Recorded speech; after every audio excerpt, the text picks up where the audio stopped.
გაიმართა რიგით მესამე მრჩეველთა საბჭოს სხდომა.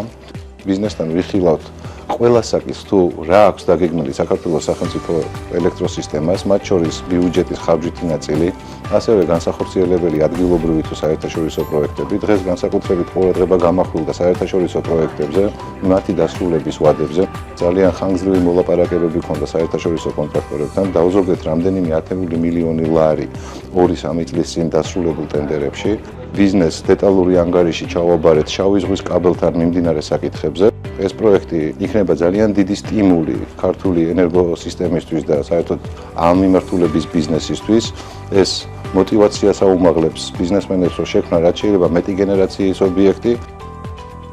გარდა საერთაშორისო პროექტებისა, დღეს შევეხეთ ისეთ საკითხებს, როგორიც არის GS-ის ფინანსები, შესყიდვები, განსახორციელებელი შიდა პროექტები და ამასთან დაკავშირებით ეს დეტალური ინფორმაცია მივაწოდეთ ბიზნესს. მრჩეველთა საბჭოს ფორმატში მოწვეული იყვნენ ქართული კომპანიები, რომლებიც დაკავებულები არიან სამშენებლო ბიზნესით ჩვენს ქვეყანაში. მიმჯელეთ, რითი შეიძლება საქართველოს სახელმწიფო ელექტროსისტემამ ხელი შეუწყოს ქართულ კომპანიებს, მივალთ იმ შედეგამდე, რომ ხელისუფლება, საქართველოს სახელმწიფო ელექტროსისტემა და ეკონომიკის და მრადი განვითარების სამინისტრო იქნება ყველაზე ძლიერი პარტნიორი ქართული კომპანიებისთვის ბიზნესის განვითარებაში. ჩვენ მომავალზე აღარ ვსაუბრობთ დაჩქარდება თუ ჩვენ ვსაუბრობთ, ეს დაჩქარდა, პროცესი მიდის, დაიწყო პროცესი. კომპანიებისა და ელექტროსისტემის მენეჯმენტის სულ რამოდენიმე თვიანმა კომუნიკაციამ ეს შედეგი უკვე მოგვცა. შედეგი უკვე სახეზეა. შესაბამისად, რაღაცა ჰიპოთეტურ მომავალზე კი არ ვსაუბრობთ, უკვე რეალობაზე ვსაუბრობთ. აქ ჩამოყალიბებული მოსაზრებები მხოლოდ დადებითად აისახება ნებისმიერ პროექტზე, იმიტომ რომ მოცულია აბსოლუტურად ღია და გამჭვირვალედ. აქედან გაჟღერებული არაერთი ინიციატივა უკვე მთავრობაზე პრემიერმაც გააჟღერა და იმედი გვაქვს, რომ ძალიან ბევრი პროექტი გახორციელდება უახლოეს მომავალში. ამ ფორმატმა კერძო სექტორს შეგვიქმნა სწორი მოლოდინი. კერძო იგულისხმება რაღაც გარკვეული ვადები, რომლის ფარგლებში ჩვენ შეგვიძლია დავგეგმოთ კონკრეტული ნაბიჯები და მივიღოთ სწორი გადაწყვეტილებები. პირველად ხდება, როდესაც საქართველოს სახელმწიფო ელექტროსისტემამ ყურადღება დაუთმო და ძალიან პროდუქტიული მუშაობა დაიწყო კერძო კომპანიების, ქართული კომპანიების განვითარების, გადარჩენის. ინფორმირებულობა ამ სექტორში ავიდა აბსოლუტურად სხვა დონეზე და ეხლა რეალობის წინაშე დავდექით ყველა. ეს გვაძლევს საშუალებას დავგეგმოთ სწორედ ჩვენი სტრატეგია.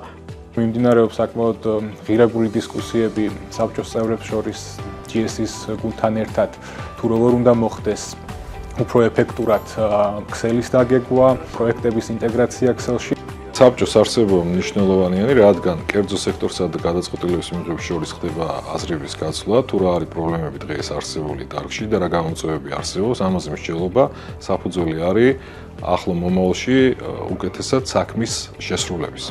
პრეცედენტი აქამდე არ ყოფილა, რაც კერძო სექტორიდან სრულიად მისასალმებელი არის და დადებითად შეიძლება შეფასდეს. ბიზნესისთვის ძალიან მნიშვნელოვანი არის სახელმწიფო ელექტროსისტემაში არსებული სურათი იცოდეს და მოლოდინები არ შეგვიქმნას რაღაც არასწორი. ძალიან კარგია, თუმცა ბიზნეს ეკითხებია, რომ რა ჭირდება ბიზნეს, ყველა პროფესიონალის ფაქტიურად წარმოდგენილი, ხალხი, რომელსაც ინტერესი აქვს გააძლიეროს ენერგოსისტემა და განვითარებაში შეიტანოს სრული. დაწლიანი გეგმა, რაზეც ელექტროსისტემა მუშაობს და რასაც ესე ღიად განვიხილავთ ჩვენ კერძო სექტორთან ერთად, ძალიან კარგ საშუალებას გვაძლევს ჩვენ, რომ უფრო მეტი პროექტები განხორციელდეს საქართველოში ენერგეტიკის სფეროში, განსაკუთრებული ყურადღება ექცევა ჰიდროსადგურებს, მათ მიერთებას ქსელთან და ამაზე ძალიან ინტენსიური მუშაობა მიმდინარეობს. მხოლოდ და მხოლოდ დადებითი განწყობა არის ეს ჰიბრიდული გადაწყვეტილების მიღება როგორც სახელმწიფო სტრუქტურის, ასევე კერძო სექტორის მიერ ერთობლივად, ეს არის უნიკალური და ძალიან შედეგზე ორიენტირებული გადაწყვეტილება.